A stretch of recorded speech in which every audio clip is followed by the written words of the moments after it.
सातारा जिल्ह्यातील फलटण उपजिल्हा रुग्णालयात घडलेल्या धक्कादायक प्रकाराने खळबळ उडाली होती.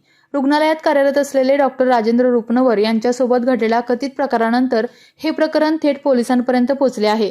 घटनाक्रमानुसार 28 जुलै रोजी प्रसाद कोंडे देशमुख हे त्यांच्या खाजगी बॉडीगार्डसह उपजिल्हा रुग्णालयात आले होते. त्यांनी बंदुकीच्या परवान्यासाठी आवश्यक असलेले फिटनेस प्रमाणपत्र तातडीने देण्याची मागणी डॉक्टर रुपनवर यांच्याकडे केली. त्यावर डॉक्टर रुपनवर यांनी नियमानुसार तत्काळ प्रमाणपत्र देता येणार नसल्याचे सांगितले. त्यावेळी कोंडे देशमुख यांनी मी माजी मंत्री तानाजी सावंत यांचा OSD आहे असे सांगितल्याचा दावा करण्यात आलेला आहे. मात्र डॉक्टर रुपनवर यांनी प्रमाणपत्र देण्यास नकार दिला. त्यानंतर कोंडे देशमुख यांनी या प्रकरणाची तक्रार डॉक्टर रुपनवर यांच्या वरिष्ठ वैद्यकीय अधीक्षक डॉक्टर MS मदने यांच्याकडे केली.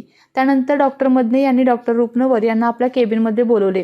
त्यावेळी डॉक्टर मदने यांच्या समोरच प्रसाद कोंडे देशमुख यांनी डॉक्टर रुपनवर यांना धमकावल्याचा, त्यांची कॉलर पकडून ढकलल्याचा आरोप आहे. तसेच त्यांच्यासोबत असलेल्या खासगी बॉडीगार्डने जीवे मारण्याची धमकी दिल्याचा आणि उद्या सकाळपर्यंत तुझे काय होते ते बघ अशी धमकी दिल्याचाही आरोप करण्यात आला आहे. या घटनेनंतर 29 जुलै रोजी डॉक्टर मदने यांनी डॉक्टर रुपनवर यांना नोटीस देत कामावरून कमी केल्याचे पत्र दिले आणि चौकशीसाठी सातारा येथे हजर राहण्यास सांगितल्याचे समोर आले आहे. यानंतर डॉक्टर रुपनवर यांनी वहीच्या पानावर एक सुसाईड नोट लिहून तिचा फोटो आपल्या स्टेटसवर ठेवला.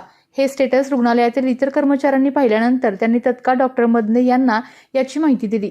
त्यानंतर डॉक्टर मदने यांनी फलटण पोलिसांशी संपर्क साधला. फलटण पोलिसांनी तातडीने हालचाल करत डॉक्टर रुपनवर यांना ताब्यात घेऊन त्यांची विचारपूस केली.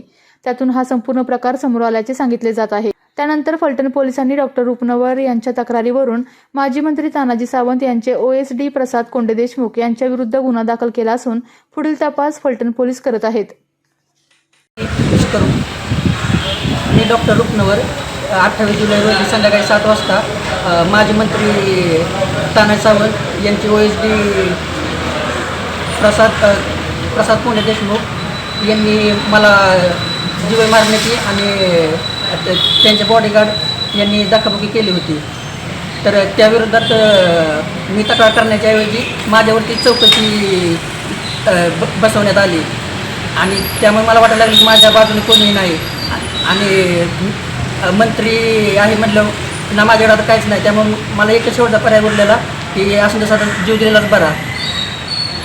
म्हणून मग मी घरी जाऊन सुसाईड नोट्स वगैरे लिहिली आणि सुसाईड नोट्स लिहून मी आत्महत्येचा प्रयत्न करणारच होतो. माजी मंत्री तानाजी सावंत यांचे PA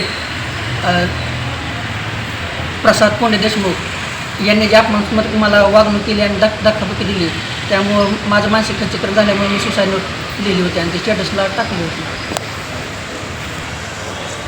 मला न्याय मिळावा एवढीच एक शेवटची इच्छा आहे. गाठी माझ्यावर झाली, मग धक्काबुक्की मला झाली तरीही सिव्हिल सर्जन साताराने माझ्याच नावाचं पत्र काढून माझ्यावरती चौकशी बसवली.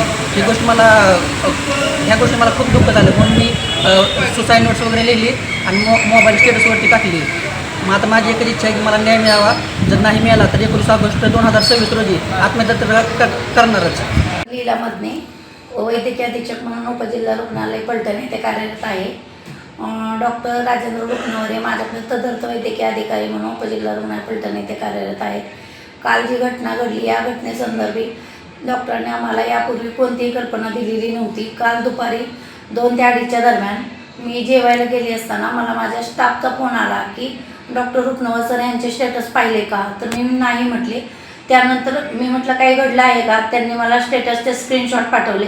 स्क्रीनशॉटवर त्यांचे स्टेटस पाहिल्यानंतर मी तात्काळ PI घनश्याम बल्लाळ सरांना कॉल केला की आमच्या डॉक्टरांनी एक सुसाईड नोट लिहून त्याचं स्टेटस ठेवलं आहे आणि माझे AS श्री शुक्ला यांना तात्काळ पोलीस स्टेशनला पत्रव्यवहार करण्यास सांगून मी तात्काळ उपजिल्हा रुग्णालय फलटण येथे हजर झाले.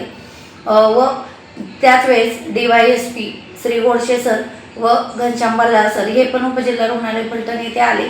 त्यांनी तात्काळ नात्यापट्याच्या पोलीस स्टेशनशी संपर्क करून डॉक्टर रुपनवर सर यांच्याशी व त्यांच्या घरच्यांशी संपर्क साधला व पुढील कारवाईसाठी फलटण पोलीस स्टेशनमध्ये या व काही गैरवर्तन करू नका, आपण कायदेशीर बाबीनं पाहू असे त्यांना त्यांच्या भावाला सागर रुपनवर यांना सांगितले. मी सदर प्रकरणाची वरिष्ठांना माझे कर्तव्य समजून माननीय जिल्हा शल्य चिकित्सक राहुल जाधव सर व आमचे उपसंचालक डॉक्टर भगवान पवार सर यांना याविषयी कल्पना दिली. त्यानुसार आता डॉक्टर जाधव सर यांनी 3 सदस्यीय समिती नेमली असून जिल्हा स्तरावरून आता ती समिती उपजिल्हा रुग्णालय फलटण येथे पुढील चौकशीसाठी येत आहे. तर अंतिम अहवाल आल्यानंतर मी याविषयी सविस्तर माहिती आपणास देईन.